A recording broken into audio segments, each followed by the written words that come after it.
Freshman Democratic besties Alexandria Ocasio-Cortez and Ilhan Omar have come under fire for their refusal to denounce Maduro.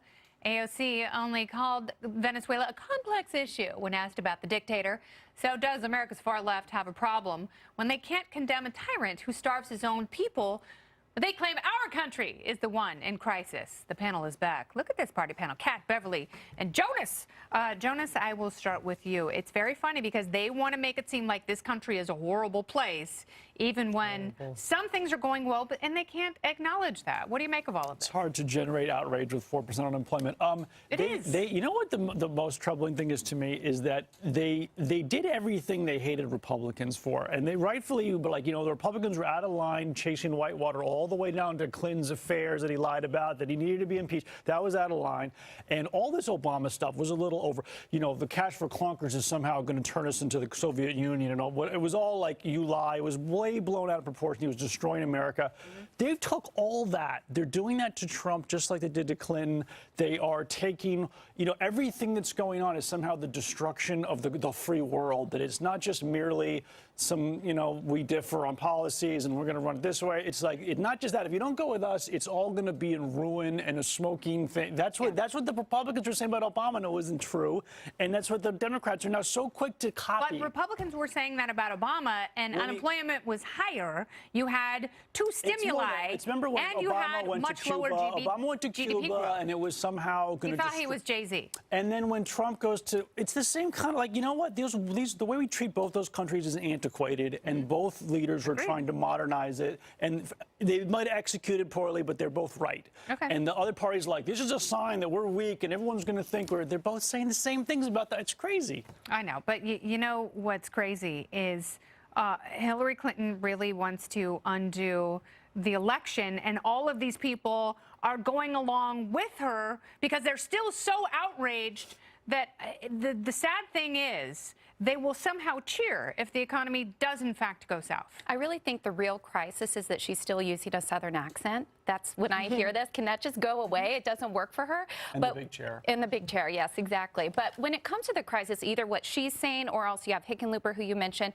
he called it a crisis in division, of division. So what they're banking on... He also calls himself an extreme moderate. Yeah. I don't know what that is. Not a thing. Not a thing. It's not a thing. So you have to ask yourself, is it really about the economy stupid? At the end of the day, when people are happier with unemployment, the jobs they have, the money that they're making, wages are going up, do they really care about President Trump and his rhetoric and how Democrats in the media often respond? And I'm not sure that's going to be a winning message for them. No, and they can't. The problem is defining basic terms, which I think is very important. And you learn this in philosophy. It's okay to use the same terms over and over again, but you have to assign the same meaning each time you use it.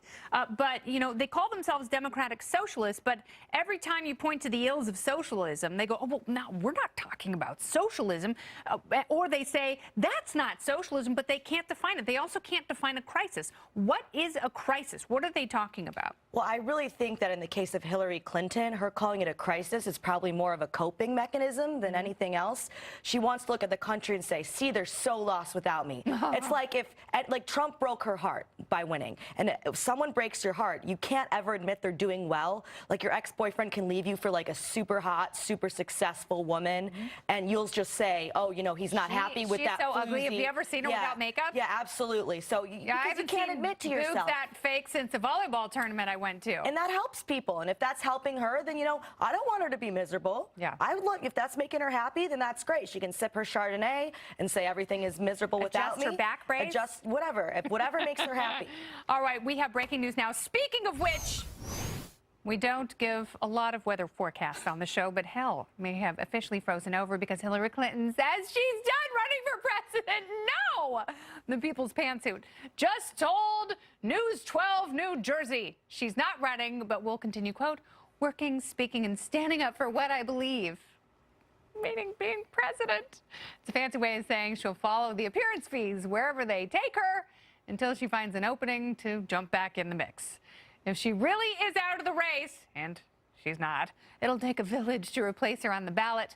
Lucky for Democrats, they've already got 12 declared candidates, and 426 are waiting in the wings. So who will lead the Democrat Party in 2020 if they're no longer with her? I don't believe her for a second, Jonas. there's going to be two people that are going to rise up. There's going to be whoever's the most moderate, maybe the one who throws phones like the guy from Gladiator, or it's going to be the one AOC endorses. Those are going to be your two final people. Someone's going to play the middle. Maybe it'll be some billionaire steps in like Bloomberg, and someone's going to play the Green New Deal. Yes. And that's it. But you're absolutely right, because the moderate is the only way to differentiate yourself in this field. Because every time someone new declares, like, yeah, I knew it, I'm bored already. Like Cory Booker, no one, he's not raising any money. Tulsi Gabbard, she's done. Yeah, they're doing this so that they can maybe... She would love to pray the gay back into the race. Not a chance in HE double hockey stick. Here's what I want to know. When the Clintons say that they're going to be out there on the campaign trail, do Democrats really want them to show up at their events? Is that a draw for Democrat voters? That's a problem. A lot of times it's no. No. Especially in purple states. Exactly, and you're going to have the accent by Hillary Clinton. Bill Clinton is going to be over there kind of sleeping in the background. They don't energize the base, and I think many people, the reason why they didn't vote for her, they were never excited about her to begin with in 2016. And she hates AOC.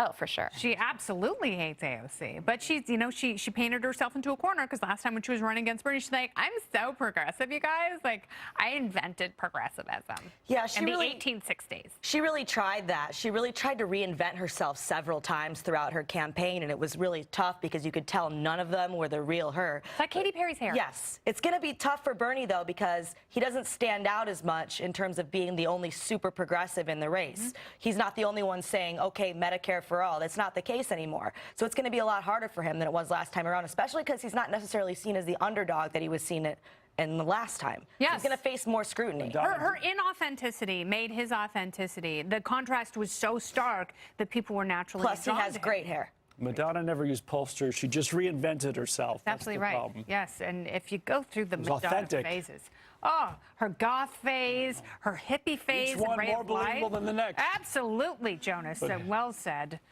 So, do you think she gets in at some point?